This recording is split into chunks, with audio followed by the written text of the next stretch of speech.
নমস্কার। Icon academy প্লাসে সবাইকে স্বাগত জানাচ্ছি। তো আজ থেকে আমরা WBP কে টার্গেট করব। তো WBP এর প্রিলিমস পরীক্ষা হয়ে গেছে, সামনে মেন্স পরীক্ষা আছে। মেন্স পরীক্ষার জন্য উপযোগী প্রশ্নগুলো, ম্যাথ আর রিজনিং এর প্রশ্নগুলো এখানে আমরা ডেসক্রিপটিভ ওয়েতে সলভ করব এবং তোমাদেরকেও দেখাবো কি করে ডেসক্রিপটিভ ওয়েতে প্রশ্নগুলো সলভ করতে হয়। তো আজকে প্রথম ক্লাস। আজকে আমরা একটু প্রিভিয়াস ইয়ার্স এর কোশ্চেনটা সলভ করে তারপরে নেক্সট ক্লাসগুলোতে বিভিন্ন মিক্সড প্রবলেম থাকবে। এরপর মেন্সের রেজাল্ট বেরোলে আমাদের একটা অ্যাপ আছে, সেটা তোমরা ডেসক্রিপশনে পেয়ে যাবে। ওই অ্যাপে জয়েন করে আমাদের পরবর্তী ক্লাসগুলোতেও জয়েন করতে পারো। সেখানে আমরা চ্যাপ্টার ভিত্তিক ম্যাথ আর রিজনিং এর কোশ্চেনগুলো ডেসক্রিপটিভ ওয়েতে সলভ করব। সেই সঙ্গে আমি অবজেক্টিভ ওয়েতে সেই কোশ্চেনগুলো কি করে সলভ করতে হয় সেগুলোও তোমাদেরকে দেখিয়ে দেবো। তো চলো, আজকে আমরা প্রথম ক্লাস আজকে শুরু করছি WBP SI মেন্স এর ম্যাথসের কোশ্চেন 2020 সালের প্রশ্ন। তো চলো শুরু করা যাক।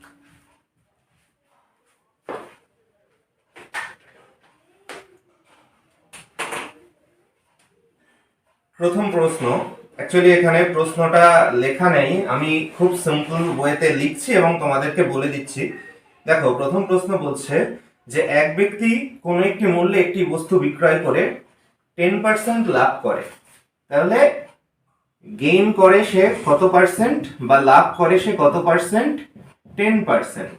ঠিক আছে, এবার তিনি বলছেন যে যদি তিনি দ্বিগুণ দামে ওই দ্রব্যটি বিক্রি করতেন তবে কত শতাংশ লাভ করতে পারতেন। এবার মনে রাখতে হবে এটাকে আমরা কোন বইতে করব? ডেসক্রিপটিভ ওয়েতে করব, অর্থাৎ যেমন ভাবে পরীক্ষায় আমি সলভ করব সেইভাবে করব। তাহলে আমি কি লিখব? যে ধরি ওই বস্তুটির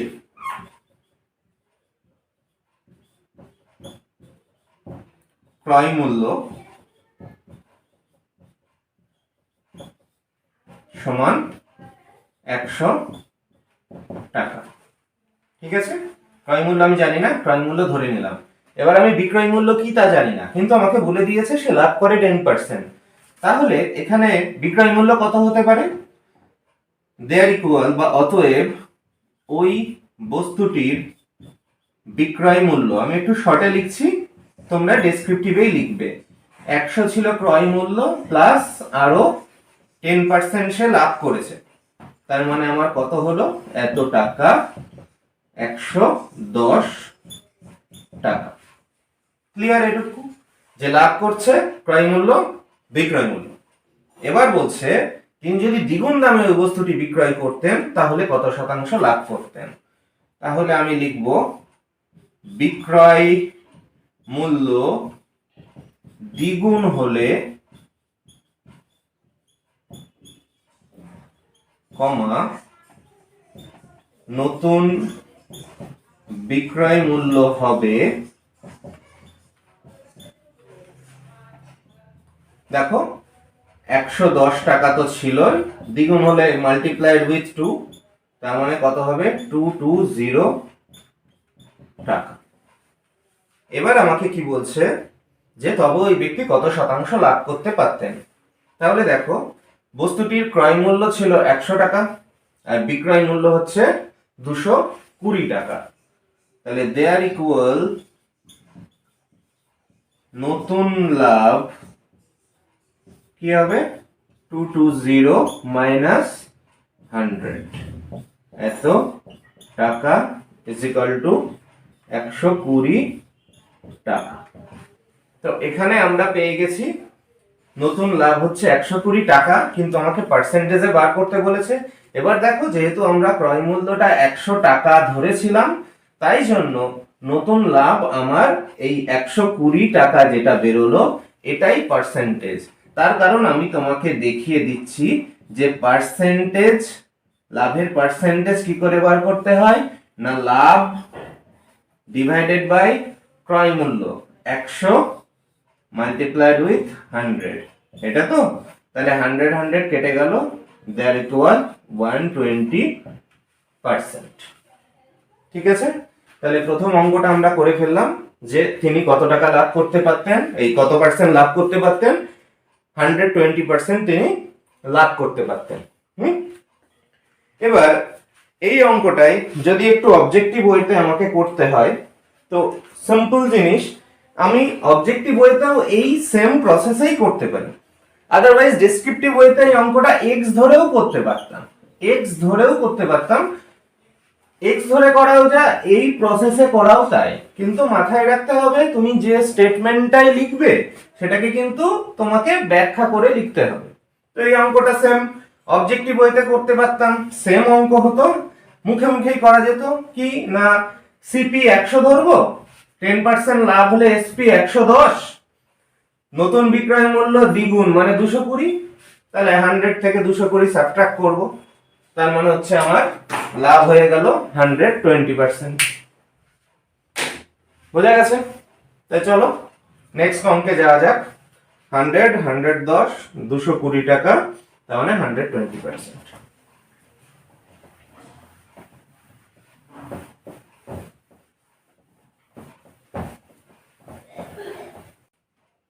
চলো আমরা 2 নম্বরটা শুরু করি।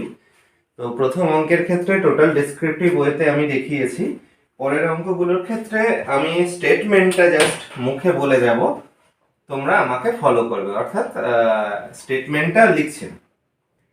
তো দেখো 2 নম্বর অঙ্কের ক্ষেত্রে বলেছে 60 জন ভিলেজের 60 জন গ্রামবাসী 20 দিনে একটি পুকুর খনন করতে পারে। যদি 15 দিনে ওই পুকুর খনন করতে হতো তবে কতজন অতিরিক্ত গ্রামবাসীর প্রয়োজন হতো, তাই তো? তাহলে স্টেটমেন্টটা আমরা এরকম লিখব যে 20 দিনে একটি পুকুর খনন করতে পারে 60 জন গ্রামবাসী। বুঝেছো? তাহলে একদিনে ওই পুকুরটা খনন করতে বেশি সময় লাগবে, বেশি দিন লাগবে, বেশি জন গ্রামবাসী লাগবে, তাহলে গুণ হবে 60 মাল্টিপ্লাইড উইথ 20, এতজন গ্রামবাসী। আর কত দিনে করতে বলেছে? 15 দিনে। এবার দেখো একদিনে যতজন লাগবে 15 দিনে করতে তার থেকে কম লাগবে, তার মানে ভাগ হবে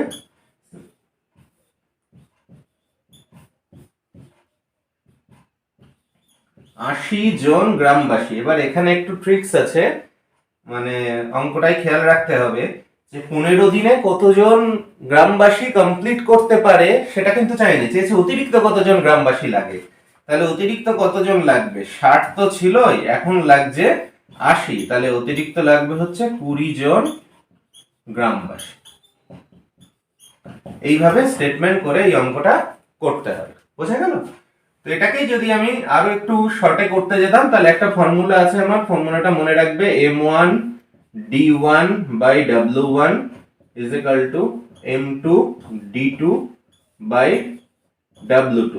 m1 হচ্ছে man power, initial man power, কত ছিল? 60। d1 হচ্ছে ইনিশিয়াল ডে ইনটু 20, w1 হচ্ছে ওয়ার্ক, ওয়ার্ক কত? 1 অংশ। m2 কত জানি না, বার করতে হবে। আর d2 কত? 15 দিন। আর w2 মানে 1 অংশ, তাহলে 4 15 60, অতএব m2 ইজ ইকুয়াল টু 80। তাহলে 20 দিনে টোটাল কাজটা করতে, 15 দিনে টোটাল কাজটা করতে পারবে হচ্ছে 80 জন গ্রামবাসী। এক্সট্রা কতজন লাগবে? 80 মাইনাস 60 মানে 20 জন। বোঝা গেছে? নেক্সট 3 নম্বর অঙ্কে চলো।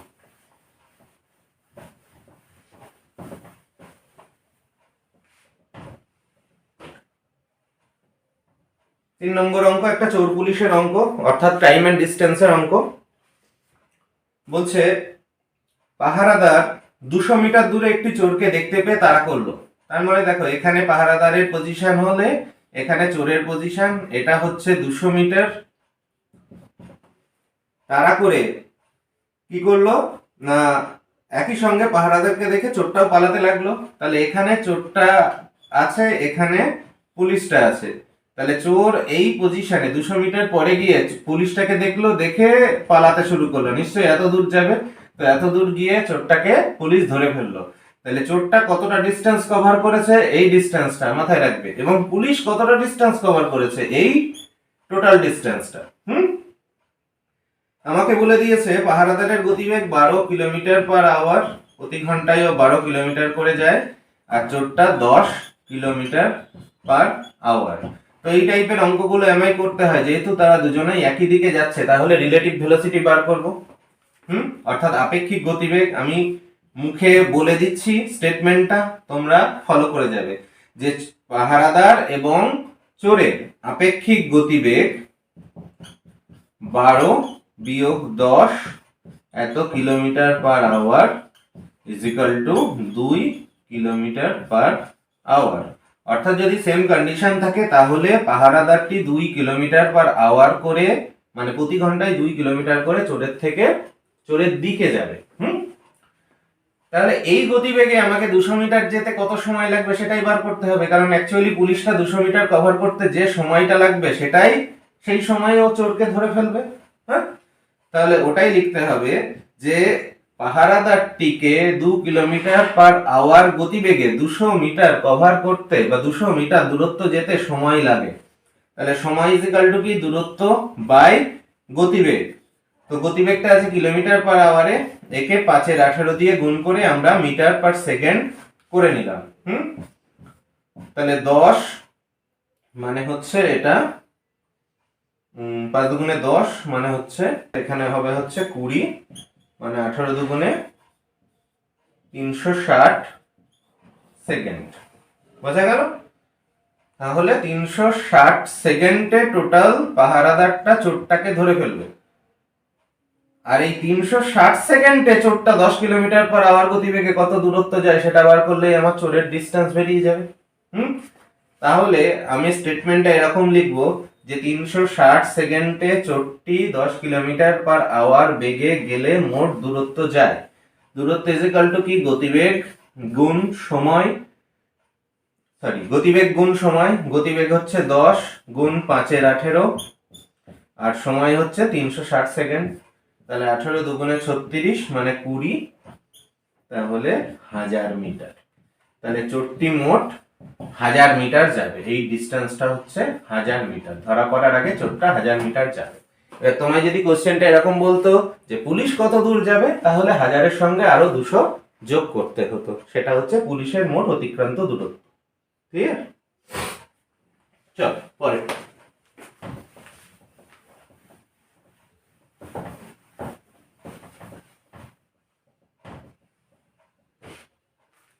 নাম্বার 4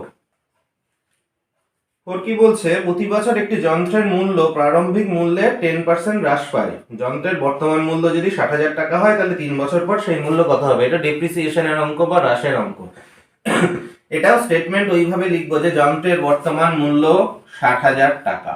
যন্ত্রের বর্তমান মূল্য 60,000 টাকা, প্রতি বছর হ্রাস পায় 10% করে। তাহলে প্রথম বছর হবে 90/100, দ্বিতীয় বছর হবে 90/100, তৃতীয় বছর হবে 90/100।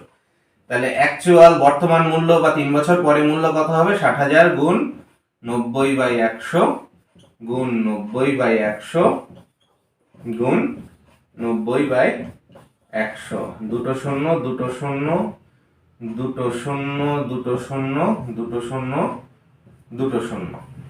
তাহলে 60 মাল্টিপ্লাইড উইথ 9 729, 9 9 9 729। তাহলে 0 6 9 54 4 হাতে 5, 6 দুগুণে 12, 17 7 হাতে 1, 6 7 42 আর 1 43। তাহলে বর্তমান মূল্য হবে 43,740 টাকা, বা 3 বছর পরে মূল্য হবে 43,740 টাকা। বোঝা গেল? নেক্সট 5 নম্বর অঙ্ক, একটা অ্যাভারেজের অঙ্ক দিয়েছে। এটাও খুব সোজা, আমি দুটো প্রসেস বলে দিচ্ছি। দ্য অ্যাভারেজ মানে 21 জন বালকের গড় উচ্চতা 148 সেন্টিমিটার। তাহলে স্টেটমেন্টে এরকমই লিখবো যে 21 জন বালকের মোট উচ্চতা, 21 জন বালকের মোট উচ্চতা হবে 148 মাল্টিপ্লাইড উইথ 21। এবার বলছে তাদের সঙ্গে তাদের শিক্ষকের উচ্চতা যোগ করলে গড় উচ্চতা 1 সেন্টিমিটার বৃদ্ধি পায়। এবার শিক্ষকের উচ্চতা যোগ করা মানে কি, শিক্ষকের মানে টোটাল সংখ্যাও বৃদ্ধি পেল। তাহলে বর্তমান সংখ্যা হচ্ছে 149 আর অ্যাভারেজ হচ্ছে 22। হ্যাঁ, 1 বৃদ্ধি পায় বলেছে। তাহলে বেসিক্যালি এই দুটো গুণ করে বিয়োগ করে দিলে যেটা হবে আমার সেটাই অ্যানসার। বুঝতে পারলে? ডেসক্রিপটিভ ওয়েতে এইভাবে অঙ্কটা করব। আর এমনিতে অন্যভাবে অঙ্কটা করা যায়। সেটা হচ্ছে যেহেতু গড় উচ্চতা 1 সেন্টিমিটার বৃদ্ধি পেয়েছে সবার, তাহলে আগে গড় কত ছিল? 148, এখন 21 জন প্লাস টিচার মানে টোটাল 22 জন, তাহলে 22 সেন্টিমিটার বৃদ্ধি পাবে। তাহলে টিচারের ওয়েট হাইট হবে এইটা 170 সেন্টিমিটার। ক্লিয়ার আছে? ডেসক্রিপটিভ ওয়েতে এইভাবে করব লিখে লিখে, অবজেক্টিভ ওয়েতে এইভাবে করব।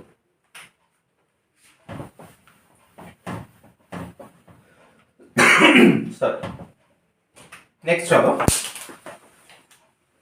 5 কি বলছে, সরি 5 তো হয়ে গেল, 6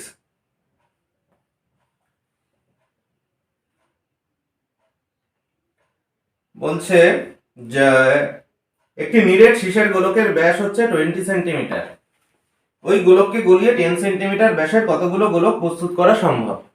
তাহলে দেখো, গোলককে গলিয়ে আরেকটা গোলক প্রস্তুত করা মানেই হচ্ছে তার আয়তনটা সমান থাকে। হ্যাঁ, তার মানে বড় গোলকের আয়তনকে ছোট গোলকের আয়তন দিয়ে ভাগ করে যেটা পাবো সেটাই হচ্ছে নাম্বার অফ গোলক তৈরি করা যাবে। তাহলে গোলকের আয়তনের ফর্মুলা কি? লিখে লিখে করবো কিন্তু।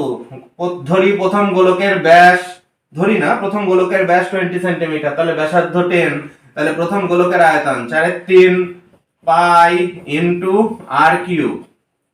দ্বিতীয় গোলকের ব্যাস 5 সেন্টিমিটার, ব্যাসার্ধ 5 সেন্টিমিটার, ব্যাস 10 ব্যাসার্ধ হবে তাহলে 5 সেন্টিমিটার, তাহলে আয়তন হবে 4/3 পাই r কিউব।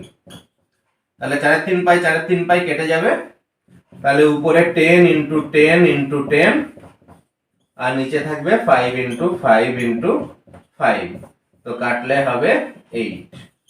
তাহলে নতুন কটা গোলক তৈরি করা যাবে? 8টা। বোঝা গেল? ঠিক আছে, তাহলে আমরা 2020 সালের WBP মেন্সের অঙ্কগুলো সব ডেসক্রিপটিভ ওয়েতে সলভ কমপ্লিট করলাম।